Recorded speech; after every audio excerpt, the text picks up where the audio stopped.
And welcome back to our ongoing series reading and breaking down Sean McMeekin's 2021 text, Stalin's War, A New History of World War II. We are nearing the end of Section 2 now, but we are on Section 2, Chapter 10, Showdown at the Danube Delta. And coming back for another recording with me is Mr. Raging Mandrill. How are you, sir? I'm doing very well. I'm exceptionally happy to be here on this incredibly important topic. All right, well, let's just get right down to it. And as always, he will have his links in the description, both on Odyssey, Rumble, YouTube, and Telegram. When I put this up later on, it will be available for patrons early, as always, on Substack and other places, and available on all podcast platforms, including our own Libsyn site here on the Prudentialists' wonderful series of platforms that you can find at findmyfriends.net/Prudentialist. But we'll just get started. Despite ultimately agreeing to Soviet territorial demands in Romania, Hitler and Ribbentrop had clearly done so under duress. In strategic terms, Stalin had Hitler over a barrel. Not only was the German war machine dependent on the flow of Russian petroleum from Baku, but this oil was being sent across the Black Sea from Batumi to Odessa and then transshipped into Central Europe via Romania. All this Russian oil, along with Romanian petrol refined at Poletsy, would now have to transit Soviet-controlled territory to reach the German Reich. So dependent was the German war effort on the petroleum supply route through former Galicia that German diplomats insisted the Soviets leave the critical stretch of double-tracked railway running from Odessa through Chernobytsy to Krakow on the European standard gauge, even while Soviet sappers converted other lines in eastern Poland to the wider Russian rail gauge. By opening up resources of the east to Berlin, the Moscow Pact had enabled Hitler to circumvent the British blockade, which had ultimately doomed Germany in the last war, at the price of turning Germany into an economic vassal of the Soviet Union. And I've echoed this in previous chapters, but, we were just, to talk about logistics, and it's even more relevant in the news with this whole Red Sea stuff going down that we were just discussing on my channel the other week or so, Mandrill, that, logistics win wars. And if you're dependent on someone that kind of wants to see you dead, this isn't going to last long for you. Indeed. Yep. So long as Britain stayed in the war, it seemed that Hitler had to swallow his pride and smile through his teeth despite Stalin's increasingly onerous demands. It was not that the Führer wanted to continue the war with the British Empire. As Hitler remarked upon learning that France had sued for peace on June 17th, quote, "The war in the West is over. France is defeated, and I will shortly come to an agreement with England," end quote. German peace offers were extended to London via intermediaries in the Vatican, Stockholm, and even the U.S. Embassy in Berlin. But it was Churchill's principled refusal to parley, not Hitler's hubris, that ensured that the European war would continue. As a frustrated Hitler confessed to Franz Hadler, the chief of the German General Staff in Berchtesgaden on July 13th, Britain was unwilling to seriously discuss peace terms because Churchill was, quote, "placing her hopes in Russia and the United States," end quote. Neither of those continent-sized powers were in the war yet, but Churchill was convinced that they would join him against Hitler eventually. And that they did. You don't say. You don't say. Although German U-boats operating in the Atlantic had to respect it, American neutrality was largely illusory. True, a series of neutrality acts passed in 1936, 37, and 1939 strictly limited the ability of the president to help London with military aid, but Roosevelt sent a clear message to Churchill via back-channel correspondence. To frustrate any of the president's critics who obtained copies, Churchill wrote under the bland pseudonym of former naval person. It's like former First Lord of the Admiralty, former naval person. Former naval. I'm gonna put that in my my subtext. Yes, you Ukraine should. War's over. You should. As soon as we get a peace agreement, that it'll go from Ukraine's weapons autist to former naval person. That it will. On May 26th, once it had become clear that the Allied armies in Europe were collapsing, and before the Dunkirk evacuation saved the British Army, Roosevelt had even offered to open U.S. ports for the repair to the British fleet if there was a danger it might fall into German hands. Although appreciating the gesture, Churchill declined this American gift horse, perhaps fearing that if he surrendered the British fleet to Roosevelt, Britain would never get it back. well, I didn't get a lot back after the war either. Speaking of surrendering fleets, this is said on July 19th. Okay, so we're getting into July 19th. Just so everybody's clear, and why that discussion is important around this time in 1940 is there's a attack that the British made on the then conquered French. The French fleet was still living and surviving, but it wasn't in France, actually. It was in North Africa. And so the British basically there was an incident where they shelled Mers el Kabir. They attacked the French fleet there in order to damage it or sink it so that the Germans couldn't capture it and use it for their own purposes. And the French fleet was actually, it was fairly sizable, probably about on par with what Italy's surface fleet was. And from the perspective of Churchill and Great Britain, allowing the differential in terms of surface warfare and in naval power, that gap being closed by any capture or utilization of the French fleet against Britain is just totally unacceptable. You've lost the land expeditionary forces in France, right? So your army, even though you managed to save your personnel at Dunkirk, all of your heavy equipment, all of your artillery, all of your tanks are basically gone.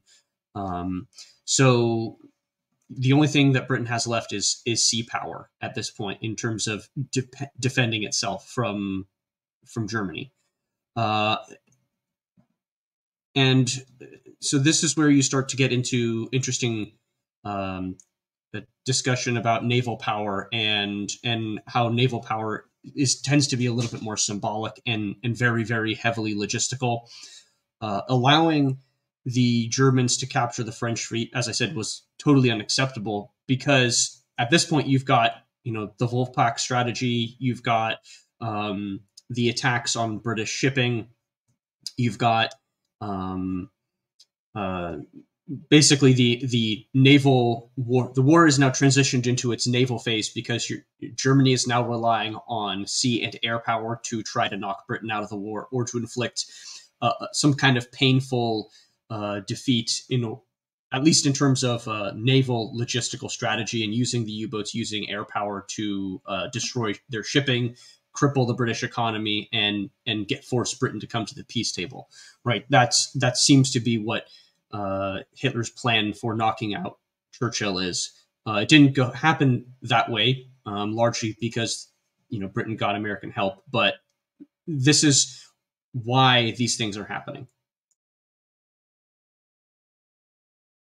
Yeah, absolutely. I mean, the what was it, in Mers El Kabir in early July, right? I think this was July 3rd, 1940 is when that took place. That's correct. Yeah, so yeah, absolutely. You've got to. I would be equally concerned that if Britain were to lose the war, that British assets would not come back anytime soon. 1940 was a presidential election year, and Roosevelt, using the European War as a pretext, was seeking an unprecedented third term. In his nomination acceptance speech at the Democratic Convention on July 19, Roosevelt was careful to say that the United States would stay out of the war except in case of attack. But he also declared that the United States regarded the, quote, totalitarian states as a strategic adversary, and that his government would emphatically defend the Western Hemisphere against outside aggression.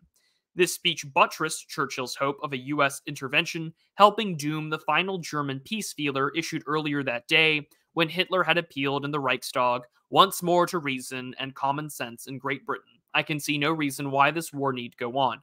When Roosevelt sidestepped Congress and agreed on August 13, 1940, to send Britain 50 mothballed World War I vintage destroyers in exchange for 99-year leases on British naval and air bases in the Caribbean, on Bermuda, and in Newfoundland, Churchill's refusal to entertain Hitler's peace offers seemed vindicated, if at an extortionate price.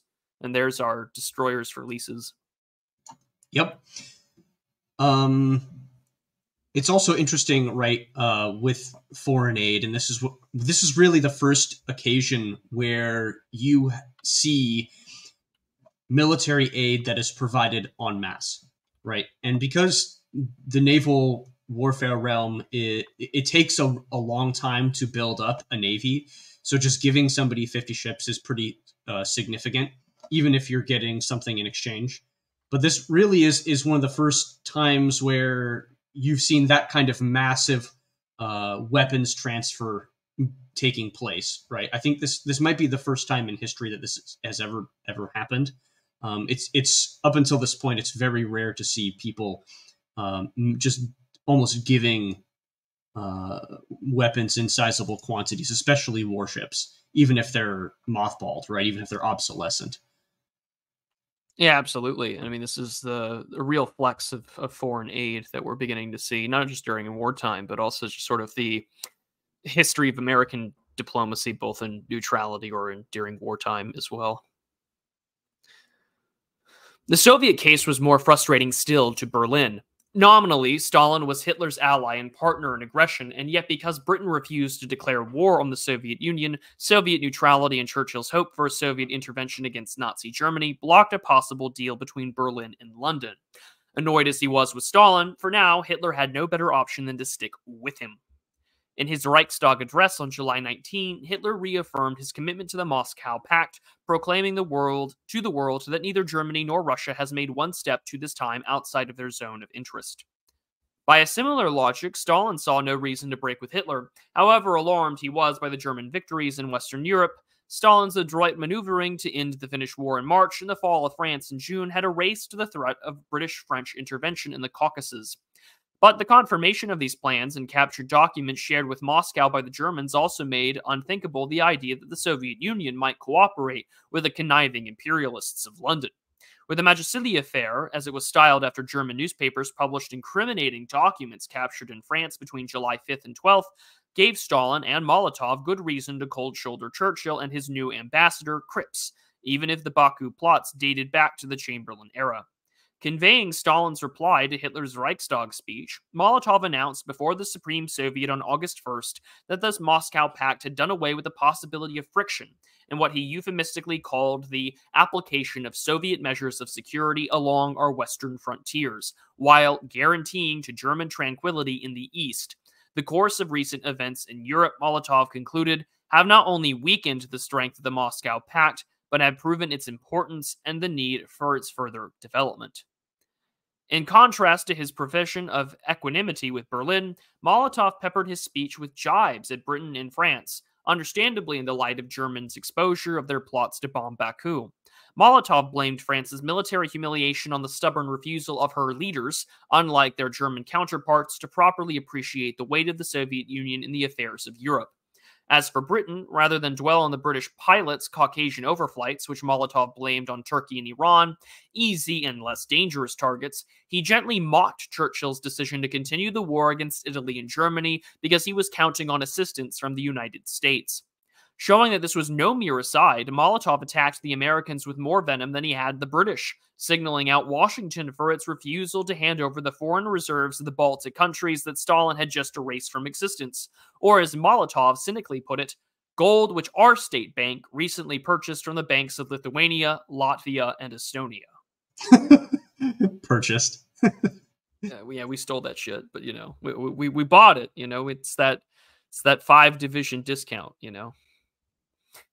President Roosevelt's well-advertised concern for the interests of the Western Hemisphere, Molotov sneered, was a mask for American imperialist plans to take over European colonies as had already happened in the Western Hemisphere with the basis for Destroyer's deal. Roosevelt's rhetorical support for Churchill, Molotov thundered, harbors the danger of a further extension and kindling of war and its conversion into a world imperialist war. Even so, despite what he mocked as Churchill's pathetic reliance on the Americans and all of England's hostile acts against the Soviet Union, Molotov allowed that his appointment of Labour MP Stafford Cripps as ambassador brought the possibility, at least, of better relations. From his precarious perch in London, facing a seemingly unbeatable German war machine encamped across the English Channel, Churchill could only fume at the apparently unbreachable solidarity of the Molotov-Ribbentrop gangster pact. In late June 1940, Churchill sent a personal letter to Stalin, the first of many, to ascertain if there was any rumors of the tensions between Moscow and Berlin. "You became friends with Hitler," Churchill wrote, as if observing a startling coincidence. "At almost the same time, we became his enemy. Perhaps," he suggested, "Britain and the Soviet Union could find common ground in opposing German hegemony in Europe, while also deepening economic ties via commodity trading." Although Stalin had agreed to receive Stafford Cripps, who had handed him Churchill's letter on July 1st, the votes remained formal and frigid during the meeting. Stalin even defended Hitler's conquests, disputing Churchill's characterization of a fully Nazified continent after the fall of France. To achieve a hegemony in Europe, the Vots objected, would require the mastery of the seas, and Germany has no such mastery and will not likely achieve it. True to the letter of the Moscow Pact, Stalin informed Hitler immediately about his conversation with Cripps and made no reply to Churchill's letter. As Sir Omar Sargent, a wizened Foreign Office expert, minuted at Cripps' report, Stalin has got Sir S. Cripps exactly where he wants him. That is to say, as a suppliant on his doormat, holding his pathetic little peace offerings of tin in one hand and rubber in the other. End quote. And I mean, this goes back also to sort of the great power competition between Britain and France, even during the First World War. I mean, you want to see what, trying to take on a naval hegemon looks like. You look at battles like Jutland, and you watch the dreadnought, arms race take place throughout the 1910s and up into through the Great War. And that was a bloody, nasty thing that it was. And, I mean, again, this is why we saw, as you know the correct term, but the Germans at this time they're waging an economic war with the U-boats and whatnot. They had no mastery of the sea. Correct. The term that you're looking for there is a French term. It's called guerre du course, which is an economic war, and then the opposite, which is the war that Britain is trying to fight, which is a naval war of annihilation, where your object is to destroy the enemy fleet in its entirety. That's called a guerre de scar. And so, the Russians here aren't wrong at all as to what the state of play is in terms of Germany's and, Britain's capabilities are. And so what is Germany's strategy here? Germany's strategy in a guerre de course is to affect the economic war, is to try to sink as much merchant shipping as possible, force the British to implement rationing at home and starve the British out, essentially, of both arms, ammunition, war material, food, etc., right? All of the economic necessities required to maintain an extended siege, basically. So yeah, that's and I don't think that the United States doesn't understand that either. It's very clear that that's that Roosevelt also does, because he's giving even though they're kind of obsolescent, the 50 destroyers in the Destroyers for Bases program. So you're giving the British really what they need in order to fight this economic war, to get the resources necessary. And furthermore, really, I think that this is when you start to see mistakes on Hitler's part made. And what happens if your main plan for defeating the UK gets frustrated by Roosevelt? I think it's clear what Hitler's decision was in 1941 in the aftermath of Pearl Harbor, but there's more to it than this, right? Even before Pearl Harbor, Roosevelt is offering Britain basically to, this is a matter of U.S. policy, to escort merchant shipping all the way to Iceland, in the vicinity of Iceland, where the Royal Navy takes over. So not only are you giving the British 50 destroyers in exchange for the bases, you're offering to basically escort all of this merchant shipping, whether it's under an American flag or not, or other flags, and you're taking it halfway or 3/4 of the way across the Atlantic. And then the British, with the resources that you've now given them, are now going to patrol a much smaller area in vicinity of their home islands, and using the rest of them for their empire, basically. So you're alleviating a lot of pressure, is what Roosevelt has done, and so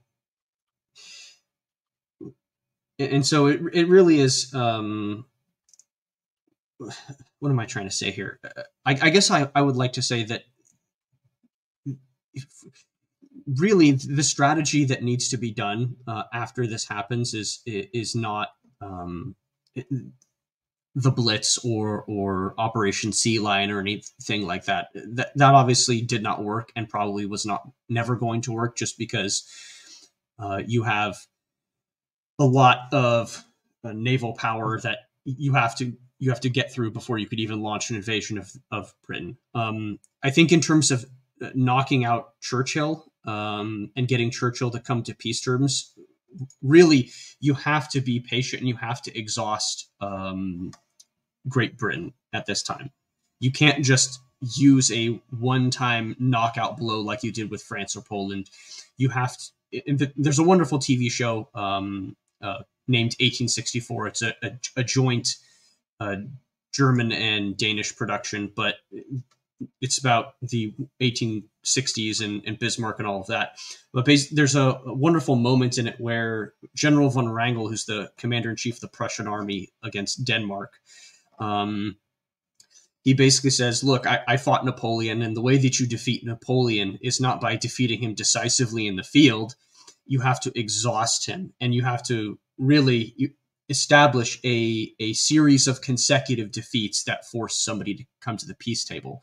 Britain at this point is using the cope of Dunkirk very effectively in terms of wartime propaganda, and they're using the saving of the personnel of the British Expeditionary Forces to ignore the fact that actually this was a disaster, and you got very lucky in Hitler's unwillingness to advance further and faster and to surround and cut off the British Expeditionary Force in its totality and destroy it. But you lost all your heavy equipment. So the British Expeditionary Force gets knocked out, but that's not where the British strength is. The British strength is in its navy. So from the perspective of Churchill, well, why do I have to make peace? My navy is where my strength is as a maritime empire. It's not actually my army. Big deal that you destroyed my army, whatever. So that's the strategy that could be done from the Third Reich's perspective. Anyway. Let's see. All right, here we are. Despite his frustrations, Churchill was impressed by the audacity of Soviet foreign policy. On July 3rd, he called in Ambassador Maisky to learn what he could about Stalin's intentions. Might not Soviet aggression of Romania, Churchill asked, represent a return to the imperialism of the Tsars? Maisky, a good communist, pretended to be shocked by the question, which prompted Churchill's retort. Perhaps you are right and said it is a new Soviet imperialism. Probing further, Churchill asked if the Soviet incursion into Romania might not be viewed entirely favorably in Berlin. Maisky replied coldly that the views of the German government are unknown to me. Persisting in his line of attack, Churchill cited a quote attributed to France's collaborationist Vichy minister, Pierre Laval, that Hitler had no real hostility towards France, as his real ambition was to deal a death blow to Bolshevism. Maisky replied that the Soviet Union was ready for all eventualities. Maisky's elliptical remark buttressed Churchill's hope for a possible Russian attack against Germany, as he mused aloud in a closed session of the Commons later in July. Behind the scenes, relations between Berlin and Moscow were just as frosty as Churchill hoped, even if he was unable to confirm this on the record.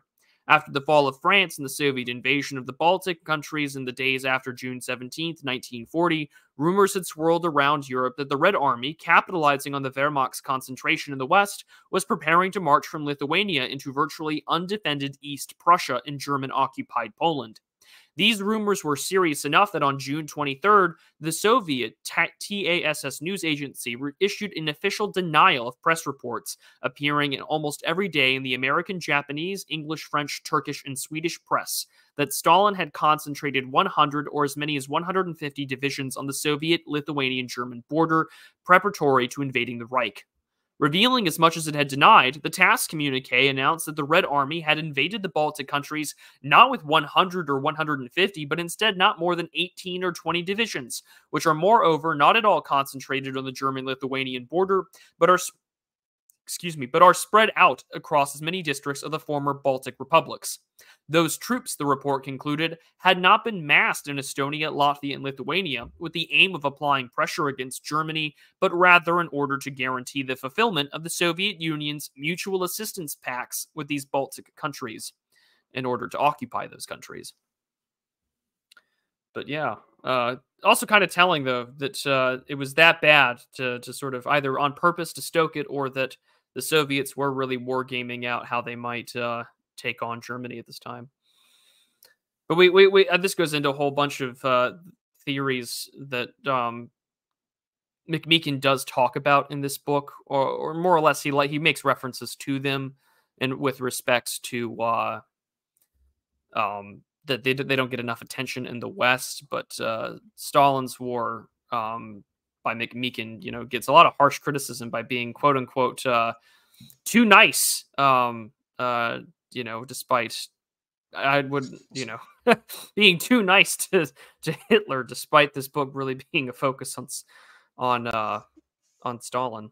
Well, does he actually cite Suvorov at any place? He mentions the Suvorov hypothesis, and he gets criticized for even sort of trying to address it. He doesn't buy into it wholesale. He does make the claim, and that's the name I was looking for.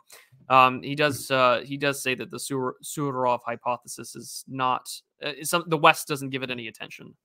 And that's the really big takeaway that McMeekin says, is that there's not enough Western, they just sort of dismiss it out of hand. But I will get into that hypothesis, and we're going to have a long discussion about it when we get to it. Because boy, oh boy, McMeekin spends some time as we get closer and closer to Barbarossa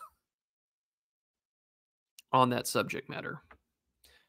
But continuing on. Hitler could have hardly been reassured by Stalin's assurance that only 20 Red Army divisions now threatened basically undefended East Prussia. On June 19th, a German spy reported from Estonia that the Soviets had informed the departing British ambassador in Tallinn that Stalin had planned to deploy 3 million troops in the Baltic region to threaten Germany's eastern borders. Whatever truth about the Red Army troop strength in the Baltics, Soviet military intelligence was well aware of the favorable order of battle in June and July 1940. As an internal memo prepared by the Soviet General Staff at the time noted, the path between Kaunas and Berlin lies completely open for our Air Force, as is the stretch of land from Vilkovsky, Königsberg, Berlin, for our armored divisions and motorized infantry. Okay, stop.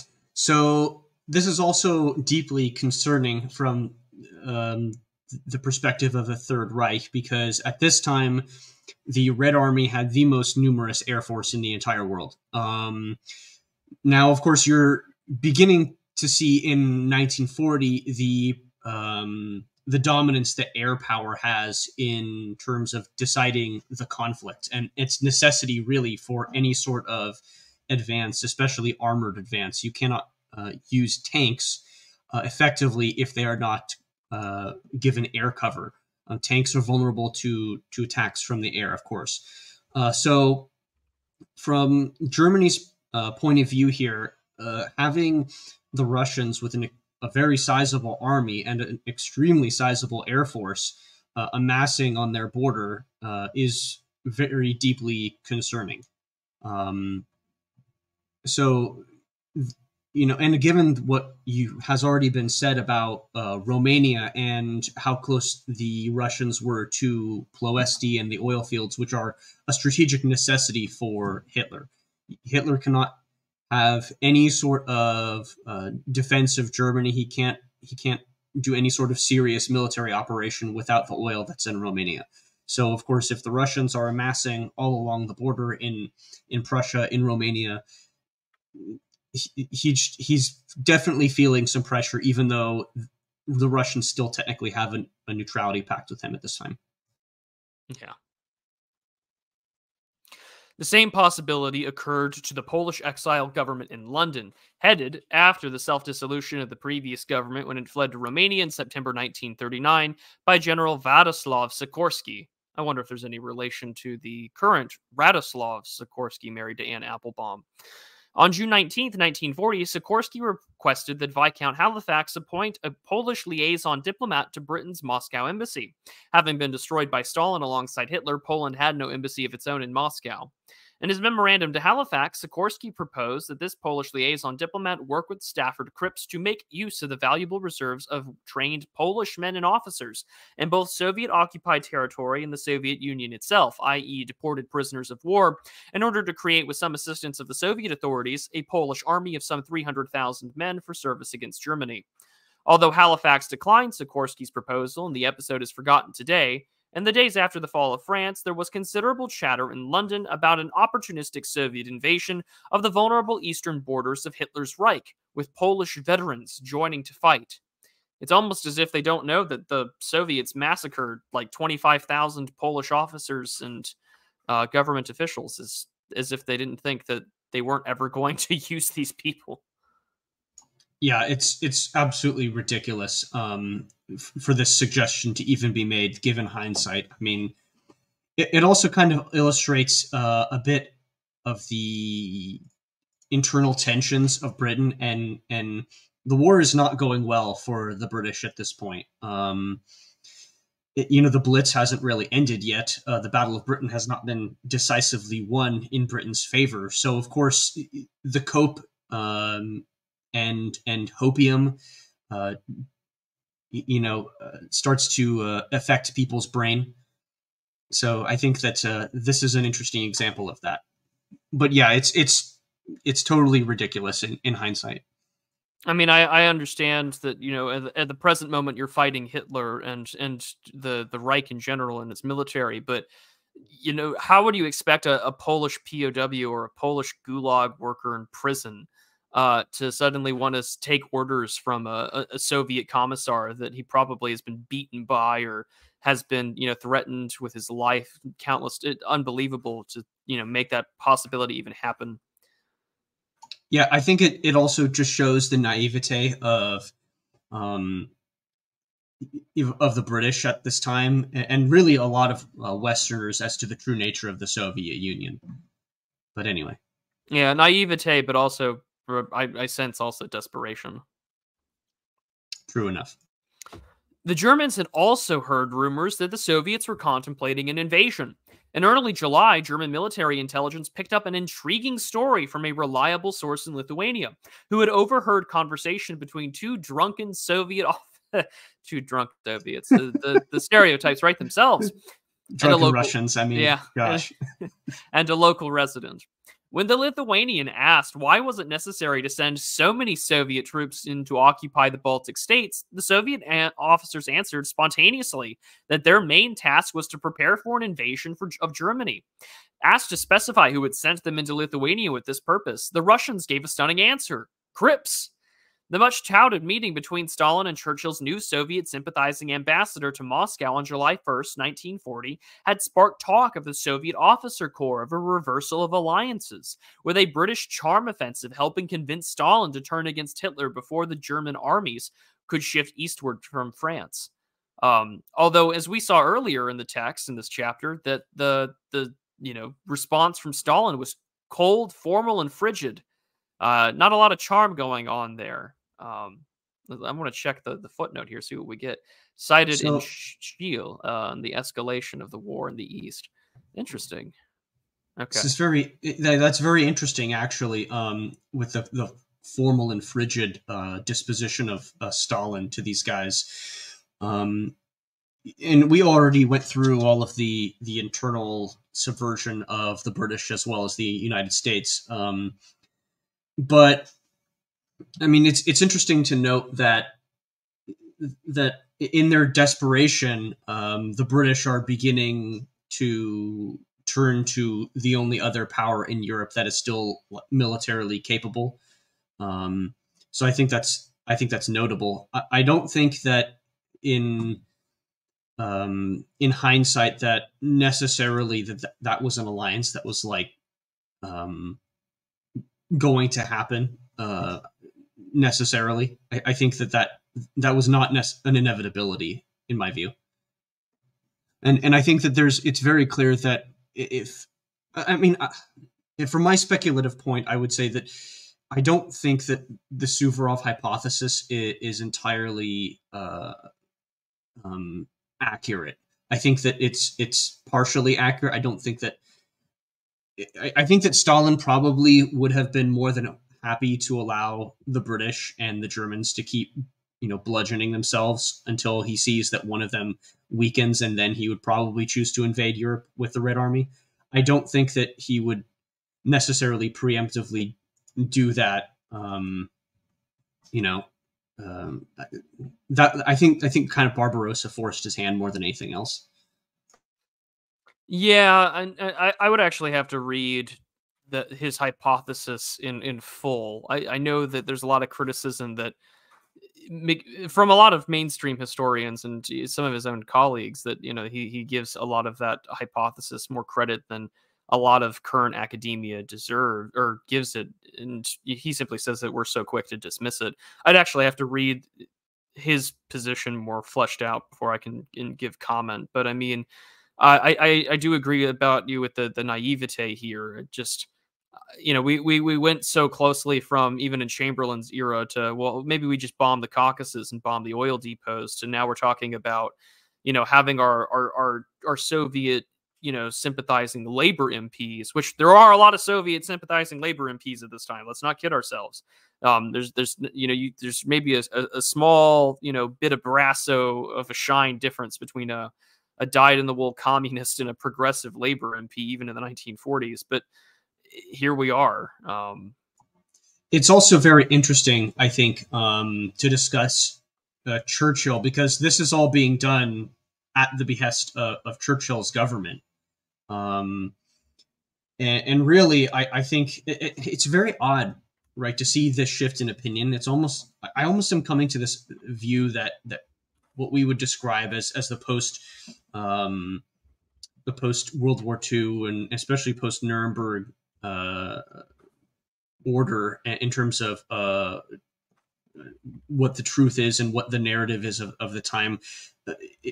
I think we can almost attribute a lot of these things directly to Churchill. Almost, I always get very flabbergasted when you hear statements of Churchill about how he thinks that Soviet communism is like the most evilest thing ever, and he's talking like pre-1938 or whatever, and then all of a sudden in 1940, when he's at war with Germany, oh, now we can be bestest buddies with the Reds.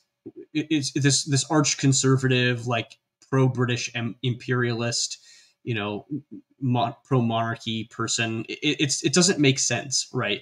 It's almost like Churchill is the original Tory boy, if that makes sense. I don't know. What do you think? I think that it does go a lot with convenience of the war. Like, listen, I mean, plus there's the whole Anglo-Germanic sort of rivalry between World War One. We of course, even in America, right? There's the Morgenthau's and so on, that kind of class of people that would like to see just Germany wiped off the face of the earth. And I mean, plus the Soviets had no problem during and after the war of ethnically displacing or just outright cleansing ethnic Germans in the region. Our friend J. Otto Pohl has talked about this in his book, The Great Years of Silence. But I don't know if it's just like the OG Tory boy type deals. People like to make comments about sort of the Tory party sycophants of that blog nationalism.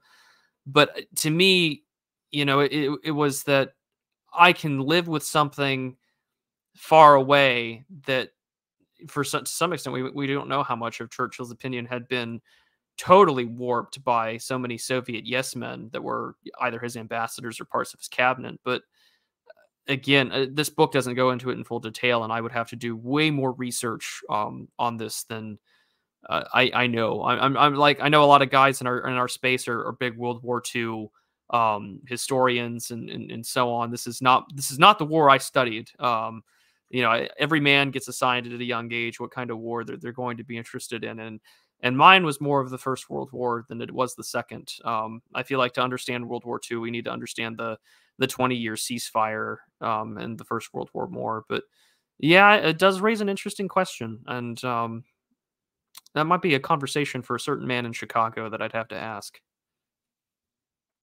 Well, we'll carry on here. Actually, I'll let you read this section. I'm going to get a drink of water. Sure. Whatever he may have said in public, in private, Hitler was aghast at Stalin's effrontery in taking such bald advantage of the feats of German arms in the West to conquer new territory, not to mention his aggressive moves near the Reich's frontiers in Lithuania and occupied Poland.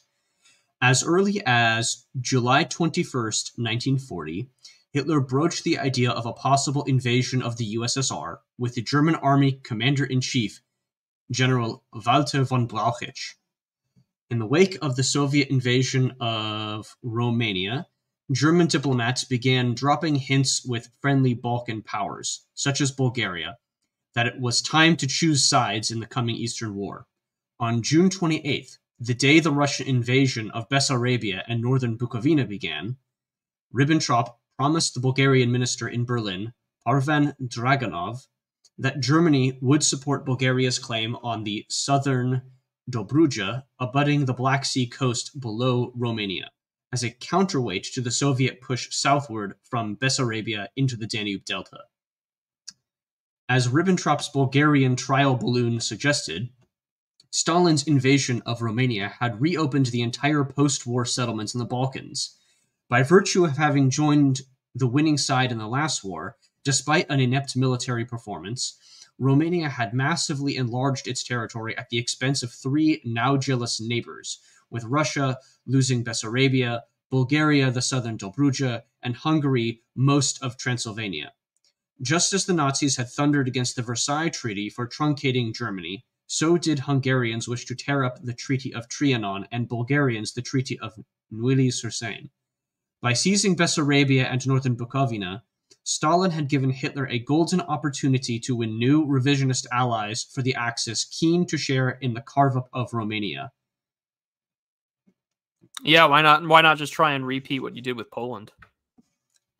Definitely. And it's also interesting because, like, McMeekin here is talking about how you're engaging in revisionism of the post-World War I settlement.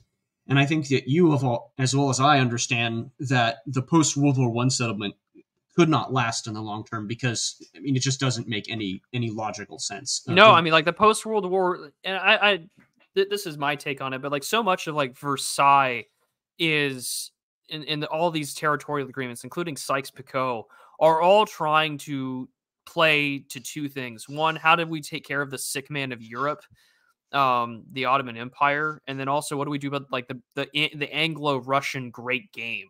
Because, I mean, like, the 1910s and, like, the late 1890s, you're beginning to see sort of, like, the concert of Europe die off. We're sort of still trying to answer the Eastern question. What do we do about the Ottomans? What do we do about the Mohammedans? What do we do about Russia? And so much of what happens in Eastern Europe at this time is just not tenable. And I agree with you wholeheartedly that none of that was made to last.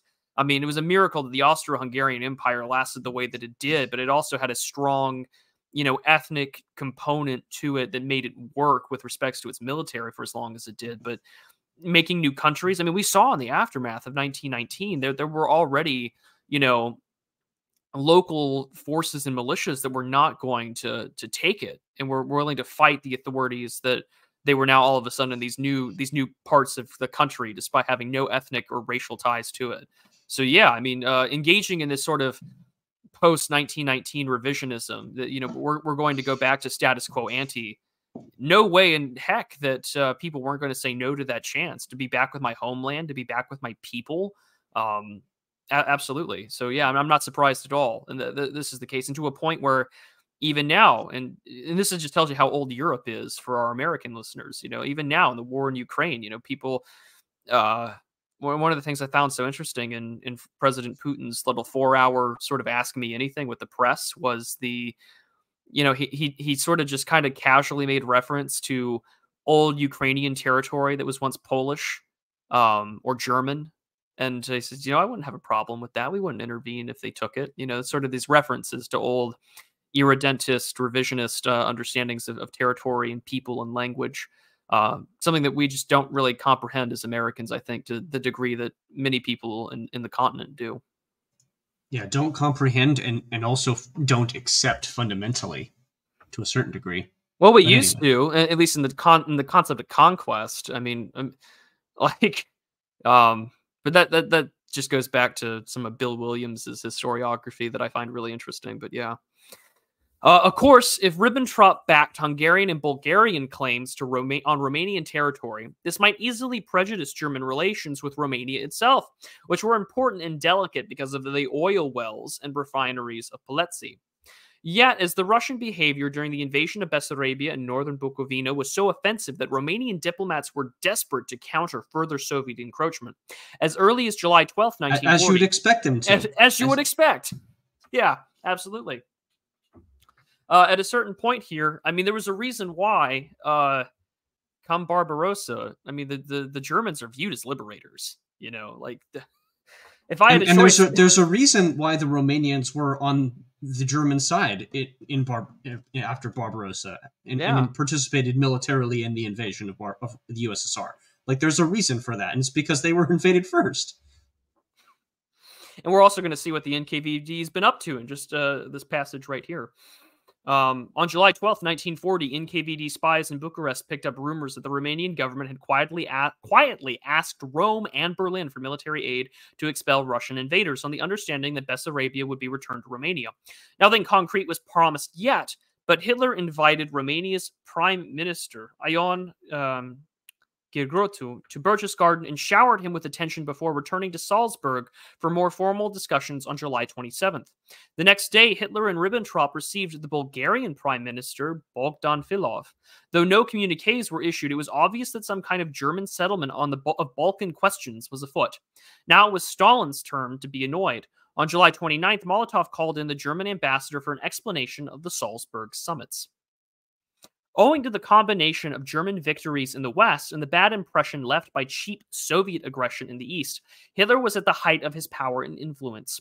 True, the German chancellor was a despised figure in England after Germany launched an aerial bombing in the raids of the Battle of Britain in July 1940, especially after the Luftwaffe switched from military targets to indiscriminate raids on London on September 7th, 1940.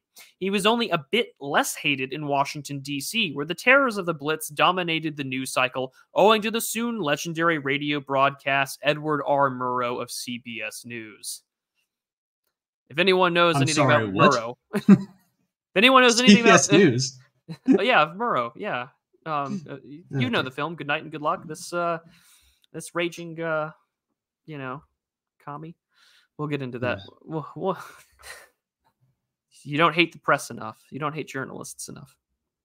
But that's during the McCarthy stuff later on. But yes, he was famous at the time for going over the war and on the radio. But in Europe, Hitler's favor was being courted everywhere, from Scandinavia, where Finland was desperate for a counterweight to Stalin, to the Balkans, where Romania was smarting for revenge against the Russians, and both Bulgaria and Hungary were in the market for recovering lost territory. Even Vichy France had become a supplicant of Hitler's Reich, with the new collaborationist government of Marshal Philippe Pétain clamoring for a military alliance with Germany against Britain, especially after Churchill ordered the destruction of a good part of the French fleet at Mers el-Kebir on the Algerian coast of July 3rd, 1940, which we talked about earlier, to prevent it from falling into German hands, killing 1,297 Frenchmen in the process. On the continent, only neutral Spain remained aloof from the Reich, owing to the national exhaustion, Franco's stubborn streak, and his abiding fear of the British naval threat to Spain's coastline. Otherwise, German influence reigned supreme from the Arctic to the Mediterranean, while Britain and France were, for once, frozen out. So often undermined by the haste of German military planners for action, German diplomats were, for once, riding high and given time they needed to court, cajole, and mediate. Of course, German military planners were far from idle in the months after France's capitulation. The Luftwaffe was ramping up production to support the Battle of Britain, even while troops and armor were withdrawn from West to Eastern Europe, movements noted with alarm by Soviet military intelligence. But even if Hitler had chose to tear up the Moscow Pact and invade the USSR, he had begun hinting to his aides that he might eventually do. It was far too late in the year to start such a campaign. Unlike in the Luftwaffe, the trend in the Wehrmacht and the German Economic Ministry after the fall of France was toward demobilization, with thousands of troops released from duty in many munitions factories returning, for now, to civilian production. Critical mistake, I would argue. The earliest realistic launch date for an Eastern war against Stalin, Hitler told General Franz Halder on July 31st, 1940, was spring 1941. With no major land campaigns in Europe at hand for the rest of 1940, there was plenty of time for German diplomats to work out a Balkan settlement. All wrote. Yeah. Go ahead. Yeah, I would say this is where you start to see Hitler begin to make mistakes. It's one thing to plan for a possible war with Russia and to fortify your eastern borders and to be concerned by all of that. It's quite another thing when you have a sizable power on your western coast, essentially,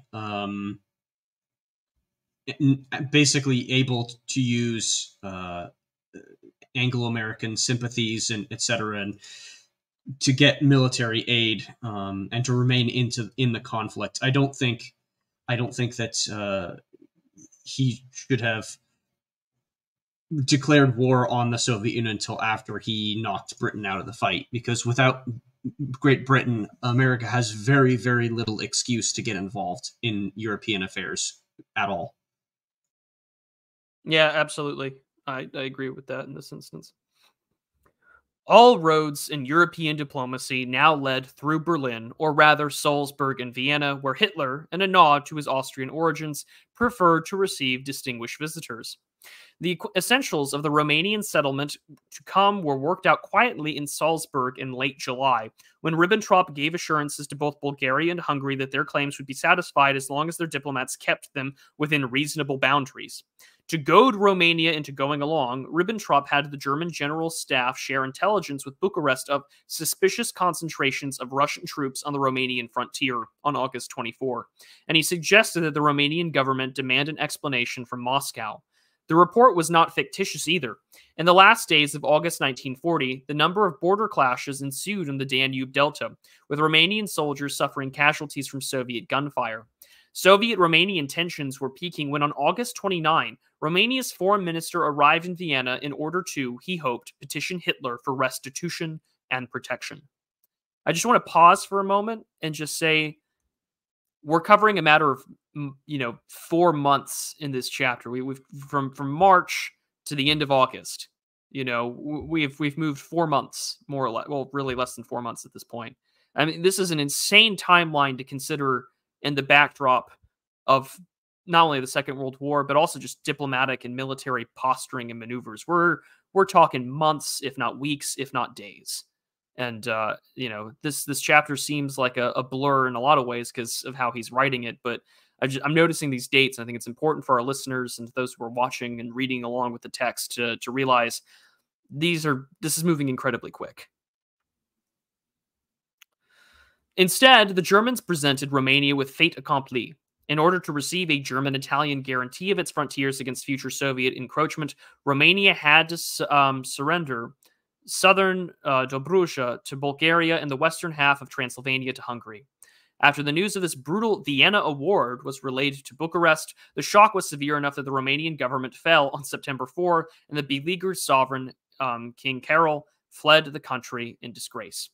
But even this worked to Hitler's advantage as it brought to power a fascist, national legionary government under Ion Antostu.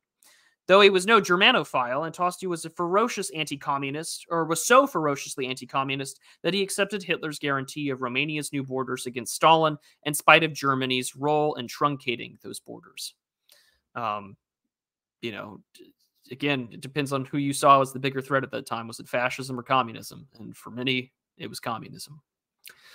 After a rough go in the first months of the Moscow Pact, German diplomats were now running rings around their Soviet counterparts. After hearing rumors of the Vienna Award at a conference to which his own diplomats had not been invited, Molotov called Schulenburg for an explanation. Revealingly, neither Molotov nor Stalin was concerned about the German brokered truncation of Romania. Rather, the Vost was upset that Germany had guaranteed whatever Romanian territory was left. With visible annoyance, Molotov asked Schulenburg, "Why have you given this guarantee? You knew that we had no intention of attacking Romania." Schulenburg retorted, "That is just why we gave the guarantee. You have often told us that you have no further claim on Romania. Our guarantee can, therefore, be no source of annoyance to you. Oh, you knew we weren't going to attack it. Why are you guaranteeing you? Oh my gosh, it just proves the point. If you're getting annoyed, right? If you're getting annoyed, you intended to take all of it. That's the point. Why are you annoyed here? Like, this should not have been a source of annoyance. The Germans are not wrong in their perception that this should have caused no offense. Not at all. Not at all. But, you know, if that was the plan anyway, which obviously it was not. No. Shouldn't have caused you any offense. Why are you so angry? Were you going to invade Romania? Were you concerned that your ability to have leverage on this territory might be taken away? You know, to be a fly in the room when these conversations were happening, I would have. God.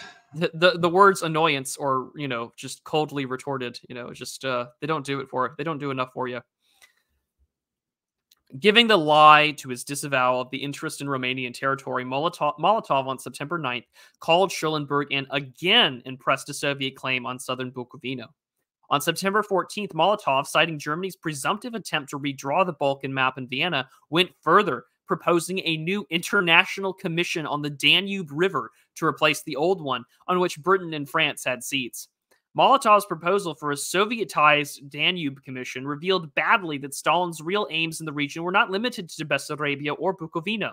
He wanted to control the entire lower Danube to safeguard Soviet naval dominance in the Black Sea. With their own interests in the riverine commerce on the Danube and the free flow of Romanian oil into the Reich, the Germans could hardly let Stalin have this. The impasse was serious enough that Schellenberg returned to Berlin on September 23rd for consultation with Ribbentrop and Hitler. I mean, it's odd that even the Soviets still retain a massive interest in the Black Sea. Just the ideology doesn't really change the nature or the necessity of geographical concerns for Russia, basically. Yeah. Rather than give in to Molotov's demands, Hitler pressed forward. In October 1940, German troops, engineers, and advisors began blanketing the Wallachian plain around Bucharest and along the Danube. The official explanation given to Molotov was that these were units of instruction sent at Romania's request. This was not entirely untrue. Antonescu had invited German troops in and even insisted that he paid their expenses. The Germans, after initially objecting that they were happy to pay, agreed to charge Bucharest 100 million lei per month for protecting Romania's oil fields and refineries. Molotov issued a public denial that Stalin had agreed to this German move into Romania, although Berlin issued a communique reaffirming that the relations between the Reich and the Soviet Union are, and will remain, very good. Few informed observers believed this. Tensions were serious enough that Ribbentrop wrote a long letter to Stalin on October 13th, suggesting that he or Molotov come to Berlin personally to clear the air. In the meantime, Ribbentrop invited Molotov to send a delegation to Bucharest and establish a new international commission on the Danube. Adding tension to the Bucharest Conference, it opened on October 28, 1940, the day Mussolini's Italy, having already occupied Albania back in 1939, opportunistically declared war on Greece, making official the spread of the European war into the Balkans. Stalin's diplomats, led by Molotov's trusted deputy, Arkady Sobolev, were as blunt as ever, demanding that powers other than the Soviet Russia and Romania be excluded from the administration of the lower maritime Danube that fed into the Black Sea via the Delta, with naval vessels of all other powers forbidden from using these waters. The Russians also claimed the exclusive possession of the Kilia Arm, the only channel in the Danube Delta deep enough to allow seagoing ships, including a chain of islands on the Romanian side of the demarcation line agreed back to in June. Already, Russian torpedo boats were probing the Delta for weaknesses in the Romanian defenses and landing parties of commandos on the Kilia Islands. Border clashes were now happening almost daily, as were violations of Romanian airspace by Soviet pilots. Usually, incidents involved mere warning shots, but not always. On September 13th, a Romanian woman was shot and killed sowing hay near the frontier. The guilty NKVD border guards pulled her corpse onto Soviet territory to conceal the evidence. Romanian troops also regularly violated the border. It was inevitable that both sides would do so along a fiercely contested, ill-defined frontier and a vast river delta dotted with islands. Prisoners were often taken, By the time of the Danube Conference in November and December 1940, both sides had arrested enough enemy nationals in the Delta that in order to maintain diplomatic appearances, a prisoner exchange was hastily arranged, with 16 Romanian detainees exchanged for 8 Soviet subjects. Increasingly assertive Soviet behavior in the Delta and at the conference table left no doubt as a Romanian diplomat complained about Stalin's aim of assuring that the Soviet Union absolute mastery of the mouths of the Danube, thus asserting Soviet sovereignty over the gates of the Black Sea. Still hopeful for avoiding an open breach with Stalin, German diplomats stalled for time in Bucharest, raising endless points of order and allowing the conference to drag into December without agreeing to Soviet claims. By then, the spread of the war into the Balkan theater into eastern Mediterranean, because of the Italian invasion of Greece, had brought still more explosive questions into play. Tensions between Berlin and Moscow were now serious enough that only intervention from on high could dissipate them. As Ribbentrop had already visited Moscow twice to honor Stalin, it was Molotov's turn to pay homage to Hitler in Berlin. And that brings us to the end of this section. Showdown in the Danube. Yeah, I mean, all of these events in Romania are never discussed in the West at all. There's no focus on them. They're not even tangentially talked about.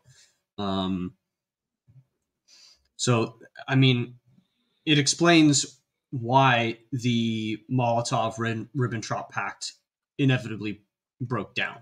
Right. There's already the ideological disagreement. So you have got a temporary alliance based upon convenience. And really, this is where you start to get into interesting speculation territory as well, because of, well, what happens if there is no Operation Barbarossa, or it's a year or two later? As I mentioned before, if the Second World War could have easily gone a different way if Hitler had managed to secure some kind of peace treaty with the UK, or with Great Britain, I should say.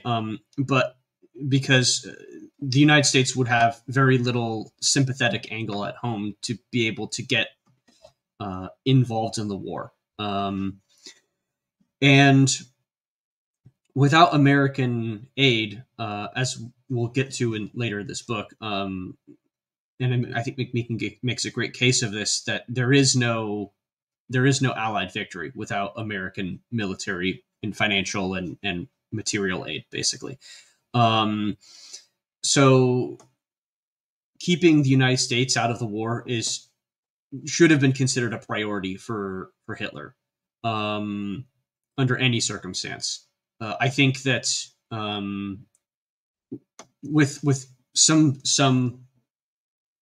spots, some very small bright spots like Zhang Gufeng and Khalkhin Gol and Zhukov, the Red Army's performance left something to be desired, even if it was materially much larger and had more tanks, more airplanes, etc., than any other armed force at the time. I think that there's, and given, I think that really, I think this is where you start to see the fate of Hitler begin to be formed right here. He can't hold his eastern flank. He can't hold Romania, which means he doesn't have the oil to pursue any sort of mechanized war in Europe from that point on, if he loses Ploesti. So if he loses Ploesti, the war is basically over, regardless. But what exactly does he need to do at this point? He needs basically in 1940 to secure peace with Britain by the end of 1941, right? No later than the end of 1940 or early 1941. And I think that given the Italian, this is all where I get into speculation too, because I think that Hitler, obviously, Operation Sea Lion and the attempted invasion of Britain was a strategic mistake. I think that he should have opted for a more southern strategy and trying he probably should have discussed this to greater detail with Admiral Raeder, who was, the leader of the Kriegsmarine at the time. Admiral Raeder didn't get along, or basically wanted a surface combatant strategy for the Kriegsmarine in the war, much less a aircraft carrier or submarine strategy. Raeder's a bit more of an old school guy. He's a surface combatant, not a submarine man, and so of course he thinks in the battleships are the way forward, and essentially gets the German Kriegsmarine to construct, surface combatants. I think that was probably mostly a mistake. I think that the way that you knock out Britain is to attack it at this point when it's already under pressure from Japan, necessarily, especially in early 1941. The way that you do that is after Japan pressures Britain, you attack them in North Africa, basically, and North Africa becomes the decisive theater of war. So realistically, how does the war play out if Germany gets attacked by the Soviet Union rather than the other way around? I think that would have been that's the great historical hypothetical that we'll never know the answer to. But I think that's the interesting question that everyone can think about for sure. Again, yeah, as it often is with some of these books, you only get stuck with those images of what if and what could be, or here's how I would do it. But at the very least, what we do have right now is that McMeekin is giving us a side of this history that has been so flagrantly and purposefully ignored by anyone who would call themselves a historian or scholar, by just examining that, well, what was in it for the Soviet Union? What's in it for me? And clearly we were given a good answer here to see just what Soviet foreign policy looked like, and the leverage that they had for quite some time in the early stages of the war before Barbarossa. And again, war is really a lot about not just technology or war fighting, but also logistics. And if you can make Germany, the Reich, an economic vassal state, based upon your trains, your control of oil fields and territory, you have way more leverage than the other guy does. And I think that's a very important takeaway from this chapter, especially as we start looking at, fighting over the Danube River, over diplomacy and already shaky diplomatic grounds. But we'll get into that in the next part. Mr. Mandrill, where can people find your work and what are you doing? Well, right now, you can find me on the OGC's Substack and YouTube. I make regular appearances in those places. Of course, you can also subscribe to my own personal Substack and my own YouTube channel, as well as the OGC Substack and etc. And what am I doing right now? Well, right now I'm going to be a little busy for the foreseeable future. I have way more Substack articles than I have time to write. Unfortunately, I suffer the curse of the Substack writer. But by all means, go check me out in those places. So when I finally get around to writing another banger article, you can check that out. Speaking of banger articles, you should all go check out the paid article on the OGC Substack where I was reminiscing on the good old days of Toonami. And it's especially Gundam Wing, which has huge, as a cultural reference, a lot of overlap in the things that we in our circles tended to talk about. Well, there you go. Be sure to subscribe to the Old Glory Club, both on Substack, Twitter, YouTube, etc. We'll find Mr. Mandrill's Find My Friends link down below in the description. And we'll continue on with the series and finish this book in 2024. It's going to be a great year. And I hope that you all take care, and be sure to find the series in its playlist form over on YouTube and on Libsyn and other podcast platforms. And we'll see you all next time. Take care, and God bless.